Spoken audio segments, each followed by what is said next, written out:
Okay, guys, in light of all the things that we did in this chapter, let's revisit the Gibbard-Satterthwaite Impossibility Theorem. Because again, it's a possible result of a mechanism design approach.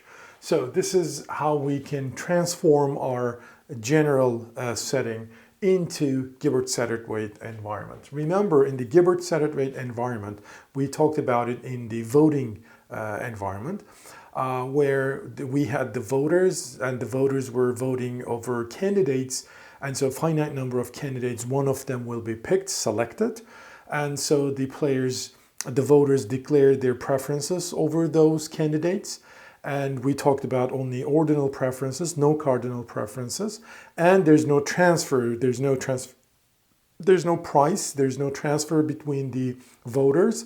And so therefore, we have the set of decisions is finite, which is identical to a set of candidates. And the type space is the all possible strict, I don't know what string ordering means, strict orderings over the set of candidates, all right? So for any voter I, his type is how he ranks, strictly, how he ranks the candidates. Well, why strict? Why we ignore indifferences? Just for simplicity. All right, a social choice function in that environment is going to be f, with a decision rule and a transfer function. But again, as I said, there's going to be no transfer. And so you can think of transfer function. This is why it's special. It's denoted by T naught. So T naught theta is equal to 0. So no transfer for any type profile. Okay? Well, a social choice function, f, is called dictatorial if there exists an individual I such that f of theta is an element of argmax d coming from Rf, which is the range of social choice function f, vi d theta I, where again Rf is the range of the social choice function f. What does that mean? That basically means a social choice function is dictatorial, which means whatever the profile of types is, the social choice rule always selects the top alternative of individual I. This is what it says. It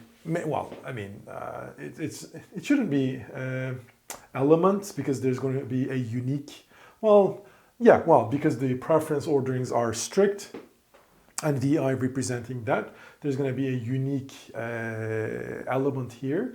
So once again, regardless of the types profile, the social choice function is always going to select the ith individual's top candidate. So we call this such social choice functions as dictatorial because it doesn't really care about other voters' preferences. It only looks at one voter and a voter I who is the dictator. Okay? Well, here's the Gibbard-Satterthwaite theorem. This is different than the version I talked about in the voting theory, but they are actually identical.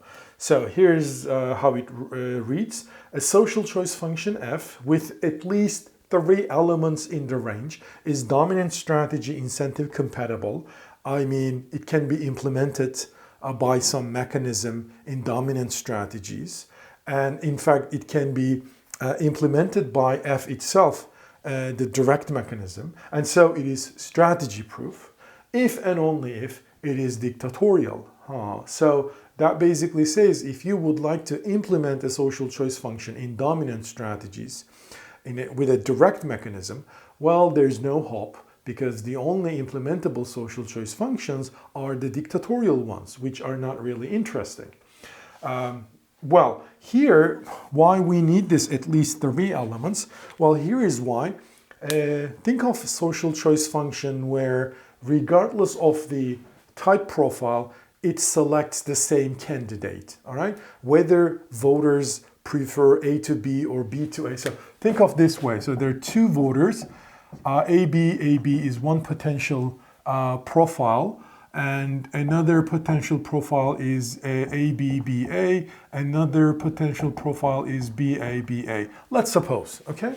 Well, then the social choice function selects B here, selects B here, selects B here.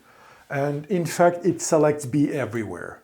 So whatever player voter 1 and 2 thinks about the candidates, the social choice function doesn't care about the voter's preferences. It always selects B. So it's a constant function in a sense. So it violates this assumption, at least 3 elements in the range. And in fact, that social choice function is implementable. I mean, it is strategy proof. Why is that? So simple, because no player has incentive to deviate and lie about his type. If you want to deviate and lie, well, you're not going to be able to change the outcome. So telling the truth is a dominant strategy for all players, whatever their preferences are.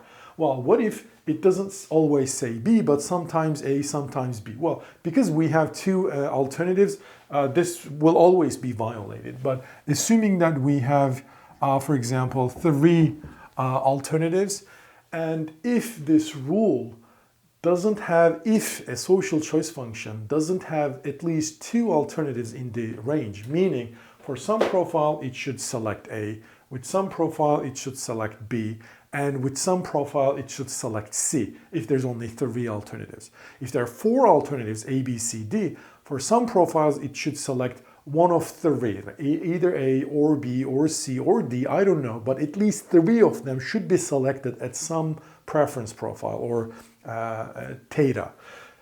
All right? Because otherwise it's going to be as if it is a constant function, and they all are strategy proof. And they're not dictatorial, obviously, because, I mean, think of the constant one, right? Always selects B. No one is dictator. But it's a constant function in a sense, but it's not interesting. So we eliminate those non-interesting social choice functions. For the remaining ones, unfortunately, only the dictatorial ones are strategy proof. Okay? Well, again, this is how we basically rewrite our mechanism design environment and restate the Gibbard-Satterthwaite Impossibility Theorem.